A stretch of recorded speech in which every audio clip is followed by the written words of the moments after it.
మన తండ్రి అయిన దేవుడు కుమారుడిని యేసుక్రీస్తు సత్పరిశుద్ధ శ్రేష్టమైన నామములో మీ అందరికి వందనాలు తెలియపరుచుకుంటున్నాను. ప్రియులారా, ప్రభు నామను బట్టి యేసుక్రీస్తు ప్రభు యొక్క ప్రేమ దయ కనికరాలను బట్టి మనమందరం కూడా ఈరోజు వరకు ఈ దినం వరకే క్షేమముగా ఉన్నందుకు ఆ దేవాది దేవుని హృదయపూర్వకంగా వందనాలు తెలియపరుచుకుందాం. దినదినము ప్రయత్నము కూడా దేవునికి వందనాలు తెలియపరచుకోవాలి. ఎందుకంటే దేవుడు ఒక దినములో ఉన్నటువంటి అన్ని సమయాల్లో కూడా ఆయన మనల్ని కాపాడుతూ రక్షిస్తున్నాడు. ఆయన మనల్ని కాపాడుతున్నాడు, రక్షిస్తున్నాడు. కాబట్టి ఆ దేవాది దేవునికి ప్రతి ఉదయకాల సమయంలో మనం వందనం తెలియపరచాలి. ప్రతి ఉదయకాల సమయంలో వందనం తెలియపరచడం మాత్రమే కాకుండా రాత్రికాల సమయంలో పడుకునే ముందు కూడా ఆ దేవాది దేవుని వందనం తెలియపరచుకుని ఆ దేవునికి ప్రార్థన చేయాలి. ప్రభువా, ఈ పగల దినమంతయు కాపాడావు, ఈ పగల దినమంతయు రక్షించావు, నీకే ఉందని నీకే స్తోత్రం.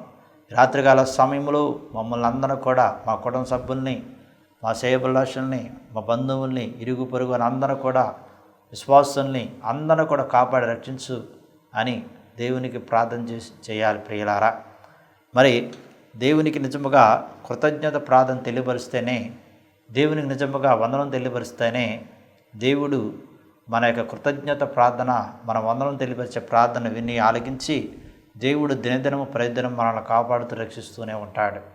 మరి ఆ కాపాడుతున్న ఆ దేవుని యందే మన శ్వాస ఉంచి, ఆ రక్షిస్తున్నటువంటి ఆ దేవుని యందే మన నమ్మిక ఉంచి మనం జీవించాలి. మరి ఈరోజు దేవుని యొక్క వాక్య సందేశం మనం తెలుసుకునేది, వినేది ఏమిటంటే క్షమించుట. ప్రియులారా, మనము చాలా సందర్భాల్లో, చాలా సమయాల్లో మన ఎడల ఎవరైనా తప్పులు చేస్తే మనం వారిని క్షమించం. వారిని క్షమించకుండా మనము మన యొక్క హృదయంలో కోపము, మన యొక్క హృదయంలో ద్వేషము, మన యొక్క హృదయంలో అసూయలు ఉంచుకుంటాం.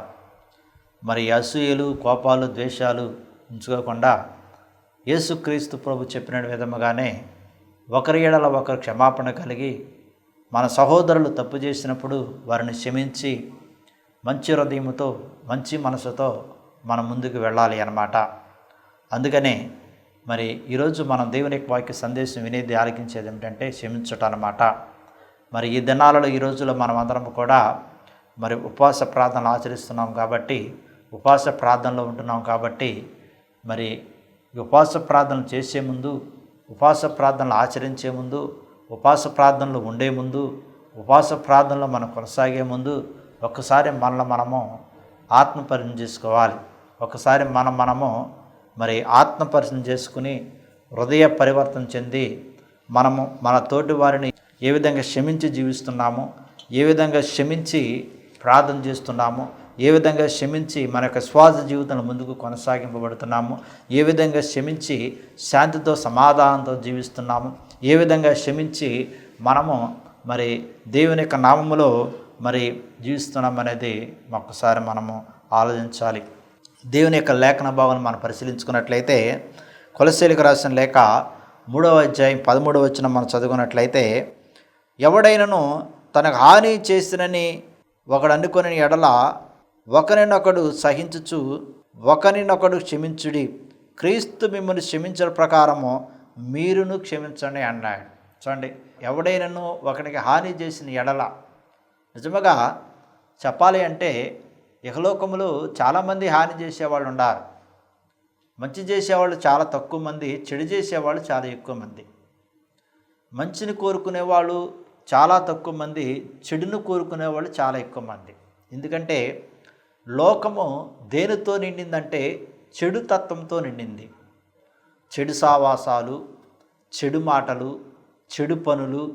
ప్రియులారా, నిజంగా చెప్పాలంటే మనం తీసుకునే ఎక్కువ శాతం ఆహారం కూడా మంచి ఆహారం కాదు, చెడు ఆహారమే. ఈ రోజున ఫాస్ట్ ఫుడ్ వచ్చేసిన తర్వాత అనారోగ్యానికి చాలామంది లోనైపోతున్నారు. అనారోగ్యానికి లోనైపోయి అనేకమైనటువంటి వ్యాధులతో, బాధలతో జీవించే వాళ్ళు చాలామంది ఉన్నారు. మరి ఈ రోజున సమాజము ఎక్కువ శాతం దేనితో నిండిందంటే చెడుతోనే నిండింది. ప్రియులారా, ప్రతిదీ కూడా మరి చెడుతో నిండింది. కాబట్టి ఇహలోకములు ఎక్కువ శాతము మనం చాలా జాగ్రత్తగా ఉండాలి, జాగ్రత్తగా జీవించాలి, జాగ్రత్తగా జీవిస్తూ ఉండాలి అన్నమాట. అందుకని మరి ఎక్కువ మానవులు కూడా, ఎక్కువ మనుషులు కూడా, ఎక్కువ దేవుని బిడ్డలు కూడా చెడు తత్వాలు కలిగి ఉండారు, చెడు స్వభావాలు కలిగి ఉండారు, చెడు ఆలోచన కలిగి ఉండారు.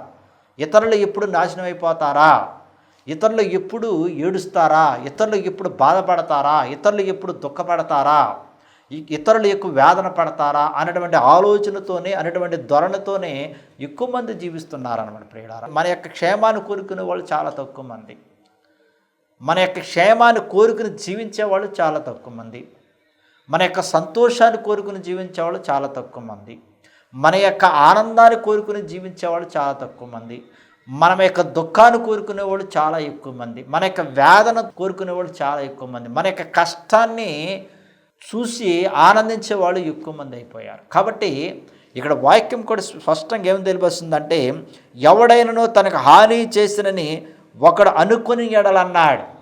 చూడండి, ఒకడు అనుకుని ఎడలా అంటే నాకు హాని చేశారు, నన్ను బాధ పెట్టారు, నన్ను కష్టపెట్టారు, నన్ను ఇబ్బంది పెట్టారు, నన్ను సమస్యల్లో నెట్టారు. ప్రియులారా, ఈరోజున చాలామంది బాధ పెట్టేవాళ్ళు ఉండారే, కానీ ఈరోజున చాలామంది కష్టపెట్టేవాళ్ళు ఉండారే, కానీ ఈరోజున చాలామంది అవమానంలోనికి నెట్టేవాళ్ళు ఉండారే, కానీ జీవితాలను మార్చేవాళ్ళు ఉండారా, సంతోషాన్ని కలగజేసేవాళ్ళు ఉండారా, ఆనందాన్ని కలగజేసేవాళ్ళు ఉండారా, ఆనందంలో జీవించడానికి ప్రయత్నం చేసేవాళ్ళు ఎవరైనా ఉన్నారంటే చాలా తక్కువ మంది ప్రియులారా. కాబట్టి ఈ యొక్క వాక్యం కూడా స్పష్టంగా తెలియజేయబడుతుంది. ఎందుకంటే లోకాన్ని బట్టి, లోక మనుషుల యొక్క రీతిని బట్టి, లోక మనుషుల యొక్క స్వభావాలను బట్టి, లోకం యొక్క మనుషుల యొక్క ఆలోచన బట్టి దేవుడు ముందుగానే అపోస్తుల ద్వారా తెలియపరిచాడనమాట. లోకములో మనుషులు రాబోయే కాలాలలో లోకములో మనుషులు ఈ విధంగా జీవిస్తారు, ఇటువంటి స్వభావాలు కలిగి ఉంటారు, ఇటువంటి దుర ఆలోచన కలిగి ఉంటారు, ఇటువంటి దుష్ట ఆలోచన కలిగి ఉంటారు. పైకి బాగానే ఉంటారు, లోపల మాత్రము దుష్ట ఆలోచనతోనూ, క్రూరత్వముతోనూ, అసూయతోనూ, ద్వేషములతోనూ, కోపముతోనూ, కక్షలతోనూ, కాండియలతోనూ జీవించేవారు ఉంటారని దేవుడు ముందుగానే తెలియపరిచాడు ప్రియులారా. అందుకని ఎవడైనను మీకు ఒకడు హాని చేసాడని తెలిసిన ఎడల అన్నాడు. ఈ భూలోకముల ప్రతి ఒక్క మానవుడికి ఎవరో ఒకడు ఉంటారు, ఎవరో హాని చేయకుండా ఉంటారు ప్రియులారా. శత్రువుడు ఉంటారు. నిజముగా చెప్పాలంటే శత్రువు ఉంటేనే మనం విజయాన్ని పొందుతాం, శత్రువు ఉంటేనే మనము ధైర్యముగా జీవించగలుగుతాం. శత్రువు ఎప్పుడు మేలే చేస్తాడు కానీ కీడు చేయడు. శత్రువు ఏమనుకుంటాడంటే నేను కీడు చేస్తున్నాను, వినాశనాన్ని కోరుకుంటున్నాను అనుకుంటాడే, కానీ మన శత్రువు ఎప్పుడైతే అలా అనుకుంటున్నాడో దాన్ని మనం ఒక ఛాలెంజ్గా తీసుకుని ఒక పట్టుదలతో మనం జీవిస్తే నిజంగా ఆ శత్రువు మీద మనం విజయాన్ని సాధిస్తామన్న ప్రియులారా.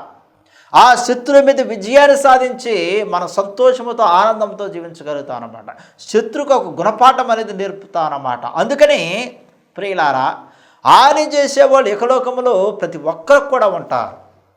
ప్రతి ఒక్కరికి కూడా ఇహలోకములు ఏ రంగంలో చూసినప్పటికి కూడా, వ్యాపార రంగంలో చూసినప్పటికి కూడా, విద్యా రంగంలో చూసినప్పటికి కూడా, ఉద్యోగ రంగంలో చూసినప్పటికి కూడా ప్రియులారా, పనిపాటల్లో చూసినప్పటికి కూడా, వ్యవసాయం చేసేవారిలో చూసినప్పటికి కూడా, ఏ రంగంలో చూసినప్పటికి కూడా ప్రియులారా, అసూయపడేవాడు, హాని చేసేవాడు, కోపపడేవాడు, ద్వేషించేవాడు, బాధ పెట్టేవారు అనేక మంది ఉంటారు. వాళ్ళని మనం లెక్క చేయని అవసరం లేదు. ఎందుకంటే మన పని మనం చేసుకుంటూ ముందుకు వెళ్ళాలి. మన దేవుని మీద శ్వాసం ఉంచి, దేవుని మీద నమ్మిక ఉంచి మన పని మనం చేసుకుంటూ ముందుకు వెళితే దేవుడే మనం నడిపిస్తాడు. దావీదుని నాశనం చేయాలని చాలా ప్రయత్నాలు చేశారు, దావీదుని చంపాలని చాలా ప్రయత్నాలు చేశారు, కానీ ఎవరి వల్ల అయినా అయిందా? దావీదు ఏమన్నాడు? 10,000 మంది నా మీదకి దండయాత్ర చేసినప్పటికి కూడా దేవుడు నా పక్షంగా ఉన్నాడు, నన్ను ఎవరు ఏం చేయలేదన్నాడు ప్రియులారా. మరి యేసుక్రీస్తు ప్రభు కూడా జీవించినంత కాలంలో ఆయన పట్టుకోవాలని, ఆయన చంపాలని నానా రకాలుగా ప్రయత్నాలు చేశారు, కానీ యేసుక్రీస్తు ఏమన్నాడు? నా గడియ, నా సమయం ఇంకా రాలేదన్నాడు. ఆయన అనేక మంది ద్వేషించారు, అనేక మంది అవమానపరిచారు, అనేక మంది హేళన చేశారు ఆయన్ని ప్రియులారా. అనేక చోట్ల ఆయన చిన్నబుచ్చారు. నువ్వు దేవుని కుమారుడివేనా, నువ్వు దెయ్యాలు పట్టుకునేవాడువు కదా, దేవుని యొక్క రూపంలో దేవునిని ద్వేషిస్తున్నావు, దేవుని అవమానపరుస్తున్నావు అని యేసుక్రీస్తు స్పష్టంగా ఆయన ముందే చెప్పారు ప్రియులారా. కానీ ఆయన మనం పట్టించుకున్నాడు ప్రియులారా? యేసుక్రీస్తు ప్రభు ఈ మాటలు ఎందుకు పట్టించుకుంటూ తండ్రి యొక్క పని చేసుకుంటూ ముందుకు వెళ్ళాడు. నా తండ్రి యొక్క చిత్తం నెరవేర్చడే నా యొక్క విధి, నా కర్తవ్యం అన్నాడు. తండ్రి యొక్క చిత్తము నెరవేర్చటయే, తండ్రి యొక్క చిత్తము నెరవేర్చి జీవించటయే నా యొక్క విధి, నా యొక్క కర్తవ్యం అన్నాడు. కాబట్టి లోకములో ఉన్నవారు, అసూయపడేవారు, ద్వేషించేవారు, బాధ పెట్టేవారు అనేక మంది ఉన్నప్పుడు కూడా మనం వారి గురించి ఆలోచించకూడదు, వాళ్ళ గురించి మనం కలత చెందకూడదు ప్రియులారా. వాళ్ళు చేసేవాళ్ళు ఎప్పుడు చేస్తూనే ఉంటారు. వాళ్ళు ఒక చీడ పురుగు లాంటి వాళ్ళు అన్నమాట. చీడ పురుగు ఎప్పుడు కూడా ఏం చేస్తుంది, ఎప్పుడు కూడా కిలుగుతూ ఉంటుంది అన్నమాట. కొంతమంది ఆలోచనలు అట్టాగే ఉంటాయి.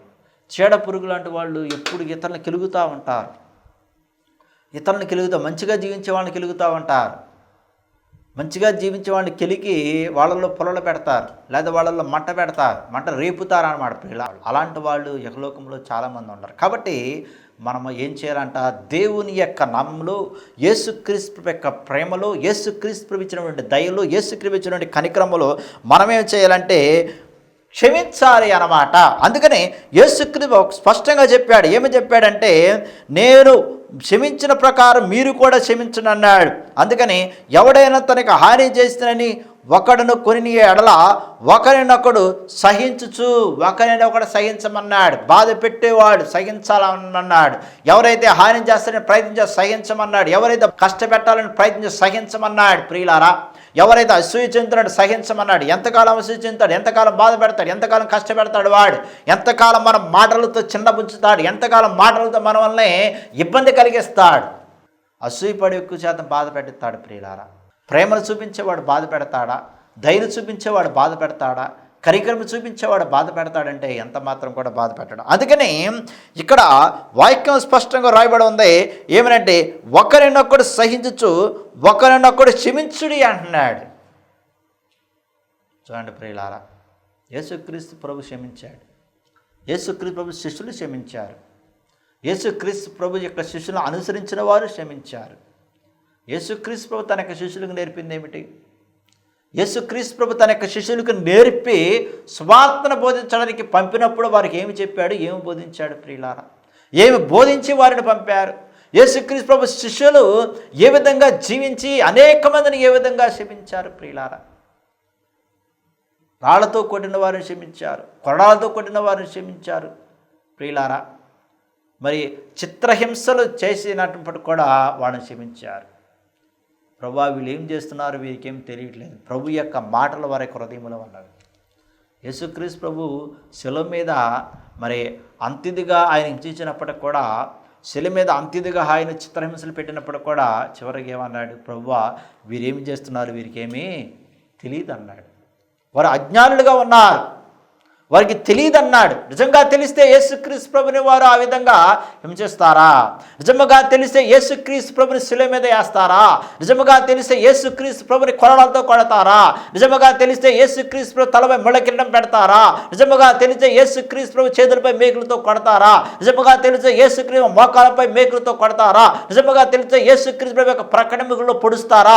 నిజముగా తెలిస్తే యేసుక్రీస్తు ప్రభు యొక్క వస్త్రము తెలిసి వాళ్ళు పంచుకుంటారా ప్రియులారా? నిజముగా తెలిసే యేసుక్రీస్తు ప్రభు యొక్క మొహంపై ఉమ్మి వేస్తారా? అందుకనే హృదయ ఆలోచన జరిగిన దేవుడు కాబట్టి ప్రభువా వాళ్ళు ఏం చేస్తున్నారు, వారికి తెలియదు అన్నాడు. అది వాస్తవమే. దేవుడు చెప్పిన ప్రతి ఒక్క మాట కూడా అది యథార్థమే కదా. వారికి తెలియదు కాబట్టి యేసుక్రీస్తు ప్రభుని వాళ్ళు ఆ విధంగా హింసించారు ప్రియులారా. అందుకని యేసుక్రీస్తు ప్రభు యొక్క హృదయాన్ని ఎరిగి ప్రభువా వీరు ఏం చేస్తున్నారు, వీరికి తెలియదు అన్నారు. వారు అజ్ఞానులుగా ఉన్నారు, వారు బుద్ధి లేని వారుగా ఉన్నారు, బుద్ధిమంతులుగా లేరు, వారు అజ్ఞానులుగా ఉన్నారు. అజ్ఞానులుగా ఉండి ఈయనే దైవ కుమారుడు, ఈయనే దేవుని కుమారుడు, ఈయన మన కొరకు ఇంత హింస పొందుతున్నాడు, మన కొరకు ఇంత బాధపడుతున్నాడు, మన కొరకు ఇన్ని అవమానాలు ఎదుర్కొన్నాడు, మన కొరకు ఇతర చిత్రహింసలు అనుభవిస్తున్నాడు. నిజముగా ఈయన దేవుని కుమారుడే, దైవ కుమారుడే, పరలోకం వీడు భూలోకానికి వచ్చాడని వారు ఉంటే తెలుసుకుంటే వాళ్ళు అప్పుడే హృదయ పరివర్తన చెంది అప్పుడే మారు మనసు కలిగి ప్రభువా మమ్మల్ని క్షమించు అని వాళ్ళే అడిగేవాడు దేవుని. ఇద్దరు దొంగలు ఒక దొంగ అడగలేదా? ఇద్దరు దొంగలు ఒక దొంగ యేసుక్రీస్తు ప్రభు పొందినటువంటి శ్రమలు గుర్తించి, యేసుక్రీస్తు ప్రభు పొందినటువంటి దెబ్బలను గుర్తించి, యేసుక్రీస్తు ప్రభు పొందినటువంటి హింసలు ఇవన్నిటి కూడా గుర్తించి ఒక దొంగ స్పష్టంగా తెలుసుకుని ఎరిగి ప్రభువా నన్ను నీ రాజ్యములో జ్ఞాపకం ఉంచుకోమన్నాడు ప్రియులారా. మరి గుర్తించాడు, ఎరిగి అన్నాడు. కానీ యేసుక్రీస్తు ప్రభుని మరి కొరడాలతో కొట్టి నానా రకాలుగా చిత్రహింసలు పెట్టిన వారు క్రీస్తు ప్రభుని ఎరగలేకపోయారు ప్రియులారా. అందుకని యేసు ప్రభు అన్నాడు, ప్రభు వీరు ఏం చేస్తున్నారు, వీరికి తెలియదు అన్నాడు. అందుకని మరి ఇక్కడ వాక్యం కూడా ఏం రాయబడిందంటే, మరి సహించుచు ఒకరినొకడు క్షమించుడి అన్నాడు. చూడండి, యేసుక్రీస్తు ప్రభు క్షమించాడు, శిష్యుని క్షమించాడు, అనేక మందిని ఆయన క్షమించాడు ప్రియులారా. ఆయనకి ఎంత హాని చేసినప్పుడు కూడా, ఆయనకి వ్యతిరేకంగా ఎంత ఇదిగా మాట్లాడినప్పుడు కూడా, ఈ రోజులు ఈ కాలాలు వ్యతిరేకంగా మాట్లాడే చాలామంది ఉంటారు. మన ముందు ఒకలాగా ఉంటారు, మనం వెళ్ళిపోయిన తర్వాత వెనకాల ఇంకోలాగా మాట్లాడే వాళ్ళు ఉంటారు. మన ముందు ఒకలాగా మాట్లాడి చెప్పేవాళ్ళు ఒకలాగా ఉంటారు, మనం వెళ్ళిపోయిన తర్వాత ఇంకోలాగా మాట్లాడేవాళ్ళు చెప్పేవాళ్ళు ఉంటారు. అందుకని క్రీస్తు మిమ్మల్ని క్షమించిన ప్రకారము మీరును క్షమించండి అన్నాడు. యేసుక్రీస్తు ప్రభు మిమ్మల్ని క్షమించిన ప్రకారం, యేసుక్రీస్తు ప్రభు ఏ విధంగా అయితే మిమ్మల్ని క్షమించాడో, యేసుక్రీస్తు ప్రభు ఏ విధంగా అయితే మిమ్మల్ని క్షమించి ఆయన ఒక దైవ కుమారుడిగా, దేవుని కుమారుడిగా పరిగణింపబడ్డాడు, అదే విధముగా మీరు కూడా క్రీస్తు క్షమించిన ప్రకారం మీరు కూడా క్షమించండి అన్నాడు ప్రియులారా. నిజంగా మనం క్షమిస్తున్నామా? నిజముగా యేసుక్రీస్తు ప్రభు మన హృదయములో ఉంటే, నిజముగా యేసుక్రీస్తు ప్రభుని మన హృదయములు పదిలపరుచుకుంటే, నిజముగా యేసుక్రీస్తు ప్రభుని కలిగి మనం ఉంటే, నిజముగా యేసుక్రీస్తు ప్రభుని ధరించుకుని మనం ఉంటే, నిజముగా యేసుక్రీస్తు ప్రభు మనలో జీవిస్తున్నట్లు మనం నమ్మితే మన తోటి వారిని తప్పకుండా క్షమిస్తాం. మన తోటి వారిని కాదు, ఇరుగు పొరుగు వారిని, మనం ద్వేషించే వారిని, మనం బాధ పెట్టేవారిని, మనం అవమానపరిచే వారిని అందరిని కూడా క్షమిస్తాం ప్రియులారా. ఎందులో గొప్పతనం ఉండదంటే క్షమాపణలోనే గొప్పతనం ఉంటుంది. క్షమాపణలోనే గొప్పతనం ఉంటుంది. అందుకనే యేసుక్రీస్తు అన్నాడు, మీరు ఒకరిని ఒకరు క్షమించుకోనండి అన్నాడు. నేను మిమ్మల్ని క్షమించిన ప్రకారం దేవుడు మనం క్షమించాడు. మన అపరాధములను ఆయన క్షమించాడు, మన పాపములను ఆయన క్షమించాడు, మన పాప జీవితాన్ని ఆయన క్షమించాడు, మన పాప ఊబిలో ఉన్నటువంటి జీవితాన్ని ఆయన క్షమించాడు ప్రియులారా. మత్తయి సువార్త 6వ అధ్యాయము 14-15 చదువుకున్నట్లయితే, మమ్మును శోధలోనికి తేక దుష్టు నుండి మమ్మును తప్పించుము, ఏలైనగా రాజ్యము బలము మహిమయు నీదే ఉన్నవి, ఆమేన్. మనుషుల అపరాధములను మీరు క్షమించిన ఎడల మీ పరలోక తండ్రియు మీ అపరాధములు క్షమించును. చూడండి ప్రియులారా, మీరు మనుషుల అపరాధములు క్షమింపకపోయిన ఎడల మీ తండ్రి మీ అపరాధములు క్షమింపాడు. చూడండి, ఇక్కడ యేసుక్రీస్తు ప్రభు చక్కని ప్రార్థన తనకి శిష్యులకు నేర్పాడు. యేసుక్రీస్తు ప్రభు శిష్యులు ఆయన దగ్గరికి వచ్చి, ప్రభు మాకు ప్రార్థన ఎలా చేయాలో నేర్పమన్నాడు. అప్పుడు యేసుక్రీస్తు ప్రభు మరి ప్రార్థన మీరు ఇలాగూ ప్రార్థన చేయండి అన్నాడు. చేయండి అని చెప్పిన తర్వాత చివరిలో ఈ మాటలు చెప్పి ఉన్నాడు. చూడండి, మరి చక్కని మాటలు, మమ్మల్ని శోధనలోనికి తేక దుష్టు నుండి మమ్మల్ని తప్పించమన్నాడు. దుష్టుల నుండి, దుష్టుడు ఎప్పుడు కూడా మనకు హాని చేయాలి అని, దుష్టుడు ఎప్పుడు కూడా మనం బాధ పెట్టాలని, దుష్టుడికి ఎప్పుడు కూడా మనం వినాశని కోరుకుంటాడు. అందుకని ఈ సాతానుడి నుంచి మమ్మల్ని రక్షించు ప్రభువా, ఈ సాతాని క్రియల నుంచి మమ్మల్ని విడుదల కలచే ప్రభా, ఈ సాతానిక యుక్తు నుంచి మాకు విడుదల విముక్తి కలచే ప్రభు అని మీరు ప్రార్థన చెయ్యండి అని యేసుక్రీస్తు ప్రభు స్పష్టంగా ఇలా ప్రార్థన చేయండి అని శిష్యులు చెప్పి ఉన్నాడు. తర్వాత ఏమన్నాడంటే, రాజ్యము బలము మహిమయు నీదే ఉన్నవి, ఆమేన్. మనుషుల అపరాధములను మీరు క్షమించిన ఎడల మీ పరలోక తండ్రియు మీ అపరాధములు క్షమించును అన్నాడు. అంటే మనుషుల యొక్క అపరాధములు, తప్పులు, ఒప్పులు అన్నీ కూడా మనం ఏం చేయాలంటే క్షమించాలి. ఎప్పుడైతే మనం ఇతరుల యొక్క తప్పులు క్షమించామో, ఇతరుల యొక్క తప్పులను క్షమించి మనం జీవించామో, అప్పుడు దేవుడు మన తప్పులను క్షమిస్తాడు. భూలోకములో ఎవరు కూడా తప్పు లేకుండా ఎవరు జీవించరు, అందరూ తప్పు చేస్తారు. ఏదో ఒక రూపంలో ఏదో విధంగా తప్పు చేసిన వారమే. మేము ఇహలోకములో ఏ తప్పు చేయలేదు, ఏ పాపము చేయలేదు, మేము ఖచ్చితంగా కరెక్ట్గా జీవిస్తున్నాము, నోటి మాట ద్వారా కానీ, క్రియల రూపంలో కానీ, చూపు ద్వారా కానీ, మరి ఏ విధంగా కూడా మేము తప్పు చేయలేదు, పాపము చేయలేదు అన్నటువంటి వారు ఈ భూలోకంలో ఎవరైనా ఉండారా? ఈ భూలోకంలో ఏ పాపము చేయకుండా జీవించేవారు ఎవరైనా ఉండారా? ప్రియులారా, దేవుడేమన్నాడు? అందరూ పాపము చేసి దేవునికి దూరం అయిపోయారు, అందరూ పాపము చేసి దేవుని యొక్క ఆజ్ఞలు మీరేనని బైబిల్ గ్రంథంలో స్పష్టంగా అందరూ పాపం చేశారన్నాడు. పాపము లేని వాడు ఎవరైనా భూలోకంలో ఉన్నారంటే ఎవరు కూడా లేరు. అందరూ పాపం చేశారు, అందరు పాప ఊబిలో ఉన్నారు, అందరూ పాప జీవితం జీవించారు, అందరు పాపం చేసే ఏదో ఒక రూపంలో పాప ఊబిలో పడిపోయినటువంటి వారే ఉన్నారు. అందుకని మన తోటివారు కూడా పాపం చేశారు కాబట్టి, మన తోటివారు కూడా పాపంలోనే జీవించారు కాబట్టి, మన తోటివారు కూడా పాప ఊబిలో ఉన్నారు కాబట్టి మనం ఏం చేయాలంటే మన తోటివారిని క్షమించాలి. ఎప్పుడైతే మన తోటివారిని మన ఎడల మనకు తప్పిదమ్ములు చేసినప్పుడు, ఎప్పుడైతే తోటివారు మన ఎడల ఉపకారం చేయకుండా అపకారం చేసి ఉన్నారో, ఎప్పుడైతే తోటివారు మన ఎడల అనేకమైనటువంటి దుష్కార్యములు చేసి ఉన్నారు, మనం మంచి హృదయముతో మంచి మనసుతో క్షమిస్తే దేవుడు మన యొక్క అపరాధమును క్షమిస్తాడు, మన యొక్క పాపమును క్షమిస్తాడు, మన యొక్క దుష్కార్యములు క్షమిస్తాడు, మన యొక్క చెడు పనులు చెడు క్రియలు చేసినవన్నీ కూడా ఆయన క్షమిస్తాడు. అందుకని ఇక్కడ స్పష్టంగా రాయబడి ఉంది, మీరు మీ యొక్క తోటి వారిని క్షమిస్తే అప్పుడు మీ యొక్క పాపములు కూడా క్షమించబడను అన్నాడు. మీ పరలోక తండ్రికి మీ అపరాధములు క్షమించును అన్నాడు. పరలోక తండ్రి మన యొక్క పాపను క్షమిస్తాడు. ఎవరు మన పాపను క్షమిస్తాడు? పరలోక తండ్రి అన్నాడు. పాపములు క్షమించే అధికారం దేవుడు ఎవరికి ఇచ్చాడు? యేసుక్రీస్తు ప్రభుకి ఇచ్చాడు. యేసుక్రీస్తు ప్రభుకి మాత్రమే పాపములు క్షమించే అధికారము తండ్రి కుమారుడికి అనుగ్రహించి ఉన్నాడు. ఈ భూలోకములు ఎవరికి కూడా అనుగ్రహించలేదు. ప్రియులారా, మన మీద దయ చూపించేవారు ఎవరు? మన మీద దయ కనికరం చూపించేవారు ఎవరు? మన మీద దయ కనికరములు చూపించి జీవించేవారు ఎవరంటే దేవుడు ఒక్కడే. దేవుడు ఒక్కడే. అందుకని మన పాపములు పరలోక తండ్రి మనకు పాపను క్షమిస్తాడు అన్నాడు. చూడండి, యేసుక్రీస్తు ప్రభు కూడా కాదు, పరలోక తండ్రి మన యొక్క పాపను క్షమిస్తానన్నాడు. అందుకని మనుషుల అపరాధములు మీరు క్షమించని ఎడల మీ పరలోక తండ్రి మీ అపరాధములు క్షమించును. మీరు మనుషుల అపరాధములు క్షమింపకపోయిన ఎడల మీ తండ్రి మీ అపరాధములు కూడా క్షమింపడం అన్నాడు. మన యొక్క సహోదరుల యొక్క తప్పులను మనం క్షమించకపోతే దేవుడు మన తప్పులను కూడా క్షమించడం అంటాం. అందుకనే మన సహోదరుల యొక్క తప్పులు మనం క్షమిస్తేనే దేవుడు మన తప్పులనే క్షమిస్తాడు అని దేవుడు తన యొక్క వాక్కు ద్వారా స్పష్టంగా చెప్తున్నాడు. ప్రియులారా, కాబట్టి మనం ఒక్కసారి ఆలోచించాలి. మన సహోదరుల యొక్క తప్పులను మనం క్షమిస్తున్నామా? మన తోటివారి యొక్క తప్పులు మనం క్షమిస్తున్నామా? తోటివారి యొక్క తప్పులు క్షమించి మనం జీవిస్తున్నామా?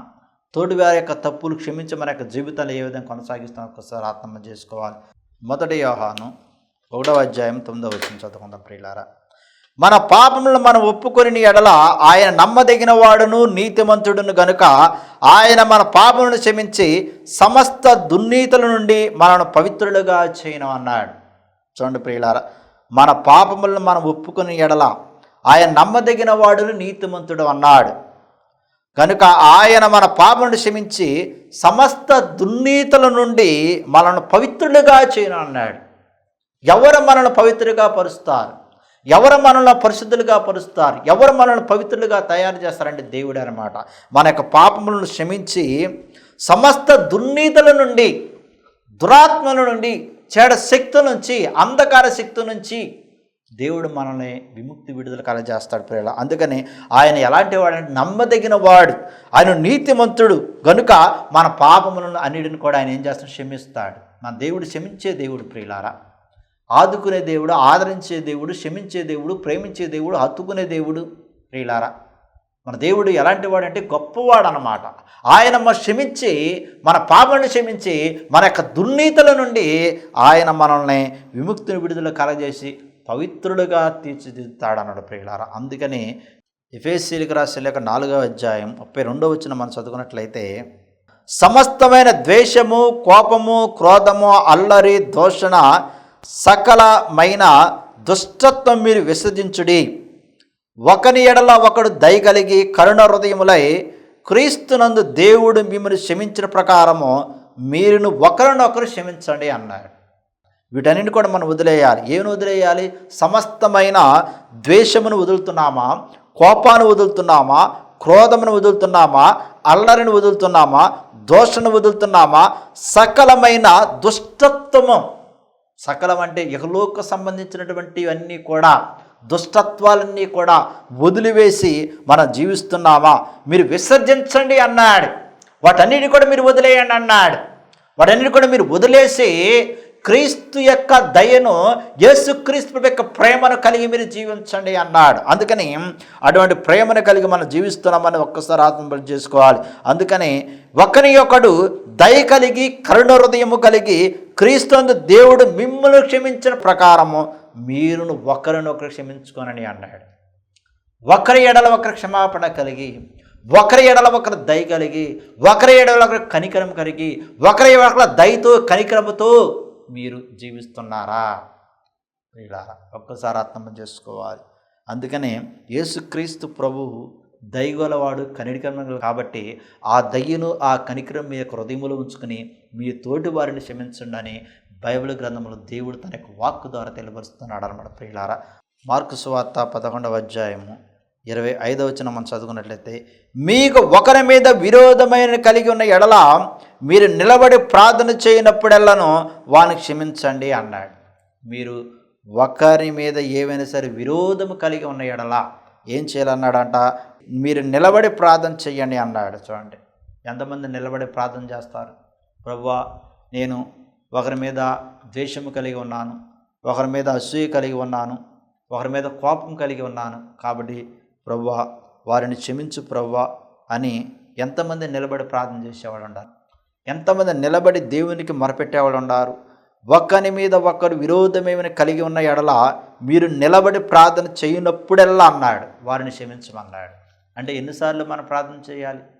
ఎన్నిసార్లు ప్రార్థన చేయాలి అని ఎన్నిసార్లు ప్రార్థన చేసి మనము క్షమించమని అడగాలి? ప్రియులారా, అనేక మార్లు, అనేక సార్లు, పలుమార్లు, పలు విధాలుగా మనం ప్రార్థన చేయాలన్నమాట. అందుకని మత్తయి సువార్త 18వ అధ్యాయము 21, 22 చదువుకున్నట్లయితే, ఆ సమయాన పేతురు ఆయన ఎద్దకు వచ్చి, ప్రభువా, నా సహోదరుడు నా ఎడల తప్పిదము చేసిన ఎడల నేను ఎన్ని మారులు అతని క్షమింపవలేను?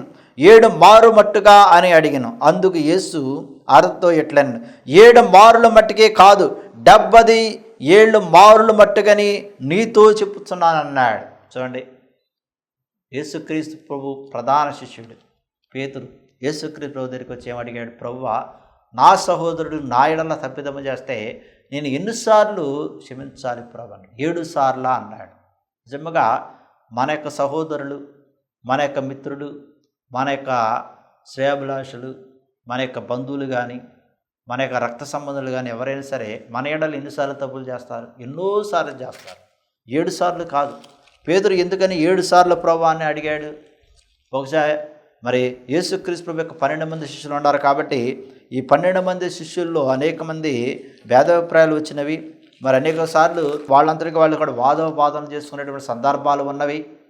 వాళ్ళందరికీ వాళ్ళు మేము ఎవరు గొప్ప అని అనుకునే వాళ్ళు ఉన్నారు. మరి వారిలో వాళ్ళు అసూయపడినటువంటి సందర్భాలు కూడా బహుశా ఉండేవంటవి. అందుకని పేతురు అటనుండి ఎరిగి యేసుక్రీస్తు ప్రభు దగ్గరికి వచ్చి అడిగాడు, ప్రభువా, నా సహోదరుడు తప్పిదము చేసినప్పుడు ఎన్నిసార్లు నేను క్షమించాలి? 7 మార్లా అని పేతురే స్వయంగా అన్నాడు. ప్రియులారా, అందుకు యేసు అతనితో ఇట్లను, 7 మారుల మట్టుకే కాదు, 77 మారుల మట్టుకని నీతో చెప్పుచున్నాను అన్నాడు. 7కి యేసుక్రీస్తు ప్రభు మరి ఎంత యాడ్ చేశాడు ప్రియులారా? 63 యాడ్ చేశాడు. 63 సార్లు, 63 ప్లస్ 7 ఎంత? 70 అన్నమాట. అంటే 7 పక్కన 0 యాడ్ చేశాడు యేసుక్రీస్తు. అంటే ఎన్నిసార్లు క్షమించు? 70 సార్లు క్షమించమన్నాడు. ప్రియులారా, నిజంగా మన ఎడల 70 సార్లు తప్పిదమ్మ చేసే వాళ్ళు ఎవరైనా ఉంటారంటే ఎక్కువ శాతం ఉండరు. ఎందుకంటే మన కోపం ఎక్కువగా, మనకు అసూయ ఎక్కువగా, ద్వేషం ఎక్కువగా. 70 సార్లు మనము ఇతరుల్ని క్షమించే ఓపిక మన దగ్గర ఉండదు. ప్లస్ 70 సార్లు మనకు వ్యతిరేకంగా చేసేవాళ్ళు కూడా ఎవరు ఉండరు. ఏదో 2 సార్లు, 3 సార్లు, 4 సార్లు, 5 సార్లు, 10 సార్లు, లేదా 15, 20 మావస్తే 30 సార్లు అంతలోనే ఆ కోపాన్ని, అంతలోనే అన్నీ కూడా తీర్చేసుకుంటారు. క్షమించడంలో కూడా 70 సార్లు అంటే ప్రియులారు ఎవరు కూడా 70 సార్లు క్షమించలేరు. కానీ యేసుక్రీస్తు ప్రభు ఎందుకు చెప్పాడంటే మీరు సహించండి అన్నాడు, ఓర్పు కలిగి ఉండండి అన్నాడు. నిజంగా మీకు ఓర్పు ఉంటే, నిజంగా మీరు ఓర్పు కలిగి జీవిస్తే నిజంగా మీరు క్షమిస్తారు అని యేసుక్రీస్తు ప్రభు 70 సార్లు మీ సహోదరుడు మీ ఎడల తప్పిదం చేస్తే క్షమించండి అని అడిగాడు ప్రియులారా. కాబట్టి మనం మరి ఈ ఉపవాస కాలాలు ఉన్నాం కాబట్టి ఒకసారి మనల్ని మనం పరిశీలించుకోవాలి. ఏ విధంగా పరిశీలించుకోవాలి? మన ఎడల మనకు వ్యతిరేకంగా ఎవరైనా తప్పిదం చేస్తే, మన ఎడల మనకు ఎవరైనా శత్రువులు ఉంటే, మన ఎడల మనకి ఎవరైనా విరోధులు ఉంటే ఒక్కసారి జ్ఞాపం చేసుకోవాలి. ఏ రంగంలో ఉండారు? మనం చేసే పనిపాటల్లో ఉండారా? మన బంధుత్వాల్లో ఉండారా? మన స్నేహితుల్లో ఉండారా, మరి మనం ఎక్కడైతే జీవిస్తున్నామో, ఏ గ్రామంలో అయితే, ఏ ఇంటిలోనైతే, ఏ పరిసరాల్లో అయితే మనం జీవిస్తున్నామో అక్కడ ఉండారా? ఒక్కసారి ఆత్మ చేసుకుని మరి ఒక్కసారి జ్ఞాపకం తెచ్చుకుని, ప్రభువా అందరినీ నేను క్షమించుతున్నాను ప్రభువా, అందరి ఎడల నేను క్షమాపణ కలిగి ఉన్నాను ప్రభు అని నిలబడి దేవునికి ప్రార్థన చేద్దాం. నిలబడి దేవునికి మొరపెడదాం. ప్రభువా నేను హృదయపూర్వకంగా వాడిని క్షమిస్తున్నాను కాబట్టి నన్ను కూడా క్షమించు అని ఈ యొక్క హృదయముతో, మన హృదయం పవిత్రంగా ఉండాలి అంటే, మన హృదయం క్రీస్తు యొక్క ప్రేమను కలిగి జీవించాలి అంటే, మన యొక్క హృదయము తేలిగ్గా ఉండాలి అంటే, మన హృదయము మరి సంతోషముతో ఆనందంతో నింపబడి ఉండాలంటే నిలబడి ప్రతి ఒక్కరిని క్షమించండి. తప్పకుండా దేవుడు మీకు శాంతిని సమాధానాన్ని అనుగ్రహిస్తాడు. దేవుడి వాక్యం దీవించును గాక. ఆమేన్. ప్రార్థన చేసుకుందాం. మమ్మల్ని మిక్కిలిగా ప్రేమించిన మా యొక్క పరలోక తండ్రి, నీ ఘనమైన శ్రేష్టమైన నామమునకు వందనాలు స్తోత్రాలు. నీ నామమున ప్రభు నీకు వాక్యాన్ని వినియనం ఆలకించిన నా తండ్రి, ఎవరెవరైతే ఇప్పుడు వారికి నీ వాక్యాన్ని వినియనాలు ఆలకించిన నా తండ్రి, ఒకరి ఏళ్ళ ఒకరు క్షమాపణ కలిగి జీవించడం సహాయం చేయమని ప్రార్థన చేస్తున్న నా తండ్రి, ఇదిగో నా ప్రభు నీ వాక్కు ద్వారా కూడా తెలియపరిచాను నా ప్రభా. ఇగో నా తండ్రి క్షమించమని తెలియపరిచాను నా ప్రభా, క్షమాపణ కలిగి జీవించడానికి తెలియపరిచాను నా ప్రభా. కోపము, క్రోధము, దుష్టత్వాలు అన్నిటి కూడా విసర్జించండి నీకు వాక్కు ద్వారా తెలియపరిచావు. కాబట్టి నా తండ్రి వీటన్నిటిని కూడా విసర్జించి నా తండ్రి ప్రేమతో, దయతో, కనికరముతో జీవించడం సహాయం చేయమని ప్రార్థన చేస్తున్నాను నా ప్రభా. ఇదిగో నా తండ్రి ఎవరెవరైతే ఈ ప్రార్థన ఏకిస్తున్నారో వారిని కూడా ఒక్కసారి జ్ఞాపకుంచుకుని నా ప్రభా, వారి కుటుంబాలు జ్ఞాపకుంచుకుని నా తండ్రి నీ పరిశుద్ధమైన హస్తంలో ప్రతి ఒక్క బిడ్డపై ఉంచమని ప్రార్థన చేస్తున్నా తండ్రి. ఒక్కొక్కరిని తట్టండి, ముట్టండి నా ప్రభు, ఒక్కొక్కరు తట్టి ముట్టి సంపూర్ణ ఆరోగ్యము, సంపూర్ణ శక్తిని, సంపూర్ణ బలముని అరికించడం ప్రార్థన చేస్తున్న తండ్రి. జీవించే విధానం కూడా తోడునేడు కూడా ప్రార్థన చేస్తున్న తండ్రి. మేము చేస్తున్న ప్రతి ఒక్క పనిపాట్లు కూడా తోడునేడు ఉండమని మా రక్షకుడైన యేసుక్రీస్తు సదుపరిశుద్ధ నామములో ప్రార్థన చేసి అడిగి అడుగున్న తండ్రి. ఆమేన్.